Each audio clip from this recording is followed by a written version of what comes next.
So my name is JJ Valdez. Some people know me as JJ the RT. I'm the Director of Clinical Education at Victoria College. So a little bit about how I got into RT education. About 8 years ago, I had the opportunity to be the educator at the hospital that I was working at. So that meant onboarding the staff, that meant educating the staff whenever they were going into the ICU. I didn't realize that it was going to be educating in other disciplines as well. Then that kind of catapulted me into like, man, this is really fun. I enjoy doing all of these things. I wanted to have a reach that was beyond just myself. So if I could train the future respiratory therapist to kind of think differently or act differently, I knew that my impact would be a lot wider. So the transition from being a bedside therapist to now being an educator, it didn't happen overnight. It was one of those things where I slowly got integrated into different positions, and it led me to a point to where I'm now in the classroom 3-4 times a week, and I get to go to the hospital site at least once a week. So I'm in that really sweet spot where I've got the classroom and I still get to go to the bedside. So I can take the didactic principles that we've been talking about in the classroom and I can show them and I can bring them to life when we're at the clinical sites.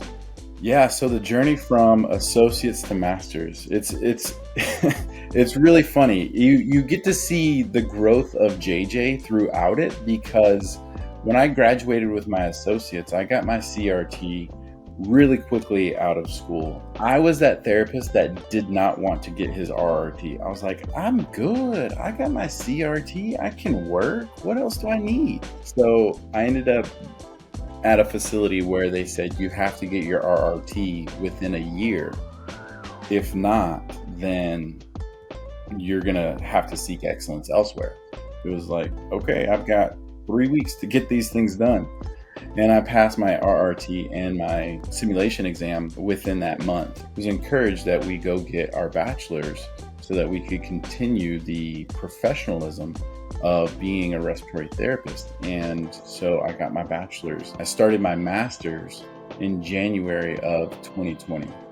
So right before the pandemic broke out, and ultimately got my master's from Texas State in 2021. So if I were to go back to a point where I realized that I wanted to get into education, it was a moment when I realized that in order for me to make that bigger impact, I knew that I had to create and develop those around me to be better than me. I wanted to be like this Dr. House, and then I realized that he was alone all the time. So I had to shift my mindset from being the guy that has all the answers to being the guy who's willing to share any of the knowledge and any of the answers that he has to build up everybody around me so that my reach could go further. Yeah, so anybody that's wanting to get into RT education, I would say do it. It is so rewarding. So if I have any advice, I would say just jump in with both feet and embrace the difficulty, because it will grow you. And it has led to a beautiful career where I've been able to travel all over this country. I've lived almost an entire year of my life on an island, and it has been amazing. I've met so many beautiful people. I've met so many wonderful therapists and nurses and doctors that have helped me become the clinician and leader that I am today. So I would say if you're thinking about getting into respiratory therapy, it is a phenomenal career and it has been very rewarding.